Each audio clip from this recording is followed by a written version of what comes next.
Well, the Supreme Court of India has also upheld the Union government's decision to abrogate Article 370. Remember, in 2019, the Government of India scrapped the legal provisions that provided special status to the erstwhile state of Jammu and Kashmir, allowing it to have its own constitution and autonomy over internal administration. The top court judges stated steps should be taken to conduct elections in Jammu and Kashmir by September 30th next year. The Chief Justice, Chandrachud, said Article 370 of the Constitution was a temporary provision. The judges said Jammu and Kashmir does not hold internal sovereignty after the accession in 1947. The Maharaja of Jammu and Kashmir, Hari Singh, signed the instrument of accession to become a part of the world's largest democracy. The judges noted the clear absence of reference to sovereignty in the Jammu and Kashmir Constitution. The state of Jammu and Kashmir does not have internal sovereignty which is distinguishable from the powers and privileges enjoyed by other states in the country. The Supreme Court stated the President of India had the power to revoke Article 370 and a recommendation of the Constituent Assembly was not necessary. Judges underlined that all provisions of the Constitution of India can be applied to Jammu and Kashmir. The Supreme Court refused to rule on the validity of the presidential rule since it was not specifically challenged in the pleas. The judges said every decision taken during presidential rules is not open to challenge as it would lead to the administration of the state to come to a standstill. The Apex Court also upheld the validity of the decision to carve out the Union territory of Ladakh from Jammu and Kashmir in August 2019.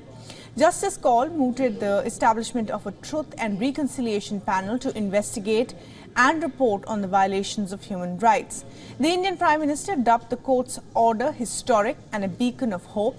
Politicians are sparring after the verdict, however. Here's what Ghulam Nabi Azad, the former Chief Minister of Jammu and Kashmir, and Karan Singh, the former Governor and the son of Maharaja Hari Singh, had to say. It is unfortunate, but everybody has to accept the decision of the Supreme Court with a heavy heart.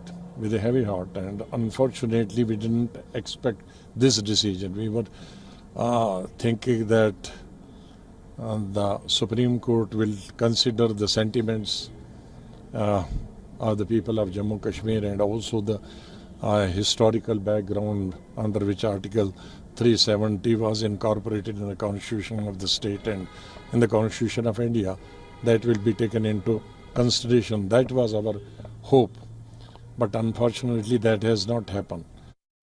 I welcome the verdict. They have also said two important things. Firstly, they have said that the statehood should be restored as quickly as possible. I entirely agree with that. As you know, I have been demanding that ever since this happened 4 years ago, that our statehood should not have been reduced. And I request the Prime Minister not to wait until the elections before statehood is restored. Well, for more details on what the court said, our correspondent Divyanshu Tomar brings us this report. The Supreme Court has announced its verdict on Article 370 today. A bench led by Chief Justice of India Chandrachud has announced that the Article 370 is temporary and the President has the right to abrogate it. At the same time, the bench has also stated that the bifurcation of the state into two union territories comes under the right of the Parliament. At the same time, Supreme Court has also guided the Election Commission to hold elections in the state of Jammu Kashmir by September 2024. With camera person Sanjeet, it's Divyanshu Tomar for WION World is One.